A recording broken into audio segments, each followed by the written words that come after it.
welcome. You're watching the news with me, Anubhuti Gaul. Let's take a look at what's making headlines. After violent protests against the amended Citizenship Act erupted across UP yesterday, internet services have been shut down in 7 cities of Uttar Pradesh.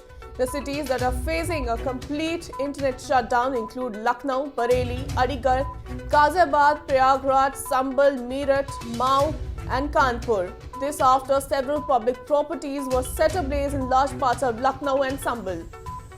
Heavy security has been deployed in UP's Aligarh ahead of First Friday prayers since police cracked down on AMU students protesting against the citizenship law. Uttar Pradesh Chief Minister Yogi Adityanath said on Thursday his government will take revenge on those involved in the violence over the amended Citizenship Act by auctioning their property to compensate for the losses. There is no place for violence in a democracy. In the name of opposing the CAA, the Congress, SP and left parties have pushed the entire country to fire. There was a violence in Lucknow and Sambhal and we will deal with it strictly. All the properties of all those involved in damaging public assets will be seized and auctioned to compensate for the losses.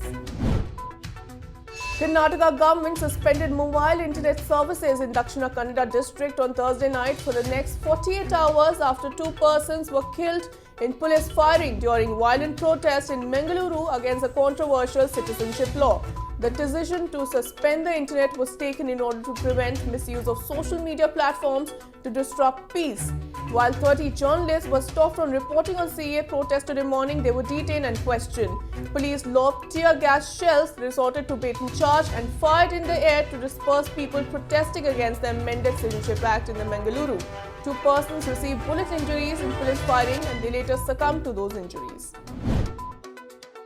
Delhi is bracing for another day of protests against the citizenship law. Political outfit Bhim Army has given a call to march from Jama Masjid area to Jantar Mantar at 1 p.m.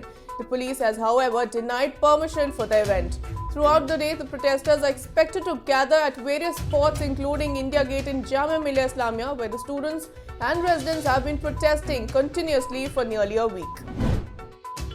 Amid countrywide unrest over the centre's new citizenship law, Bengal Chief Minister Mamata Banerjee has dared the ruling BJP to go for a UN-monitored referendum on the matter. Addressing a huge rally in Kolkata, she said if BJP has got the guts, it should go for an UN-monitored referendum on the amended Citizenship Act and NRC. If the BJP loses the mass vote, then it should step down from the government. Remember, Mamata Banerjee has already declared that CAA would not be implemented in West Bengal.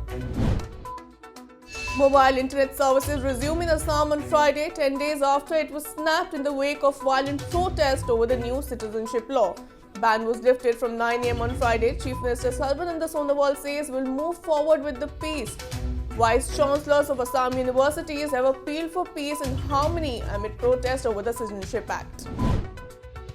Polling underway in the final phase of Jharkhand polls. Voting in 16 seats underway. The important candidates in the fray include Raj Paliwar, Louis Marandi and Randhir Singh, all ministers in the Raghubar Das cabinet. Hemant Soren, the chief ministerial candidate of the Congress JMM RJD combined, is also contesting from Dumka. The voting began at 7 a.m. and will end at 3 p.m. in some places, while at the other places the voting will end at 5 p.m. That's all in this bulletin. Thanks for watching. The news and updates will continue on the other side.